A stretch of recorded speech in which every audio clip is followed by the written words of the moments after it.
কেমন আছেন বন্ধুরা? আশা করি সবাই ভালো আছেন। আমি পুতুল, আমার কিশলয় চ্যানেলে আপনাদের সকলকে স্বাগত। আজ আমি আবার চলে এসেছি এক ভিখারি বাবার কথা নিয়ে। আশা করি ভালো লাগবে। লাইক দেবেন, সাবস্ক্রাইব করবেন আর কমেন্ট করতে ভুলবেন না কিন্তু। শুরু করছি ভিখারি বাবার কথা। ছেলে আজ বড় একটা বিশ্ববিদ্যালয়ের অধ্যাপক। বাবা এখনো রাস্তায় খঞ্জনি বাজিয়ে ভিক্ষা করে।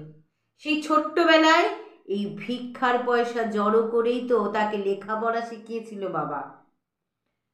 সাপের মতো আঁকাবাঁকা পথ ধরে বাবার সাথে ছোট্ট ছেলেটি নাচতে নাচতে স্কুলে যেত। আস্তে আস্তে সে বড় হলো।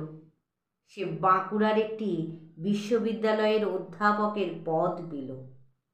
সে যে আজ সমাজের উচ্চ স্তরে বাস করে, সেখানে মূর্খ বাবার কোনো জায়গা নেই।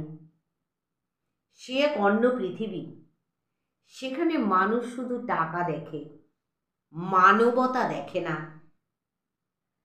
দেখে না সম্পর্ক, দেখে না রক্ত। মুছে দেয় ভিখারি বাবার পরিচয়। ছেলের আজ মস্ত ফ্ল্যাট, মস্ত গাড়ি, সেখানে নেই তার বাবা।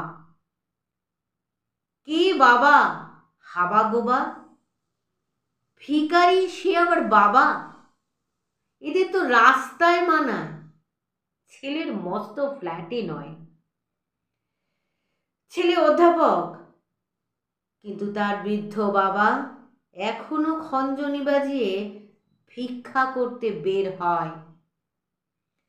কলমে জিনাত রেহানা জলের সাথে, পাঠে পুতুল ভট্টাচার্য। ভালো থাকবেন সবাই।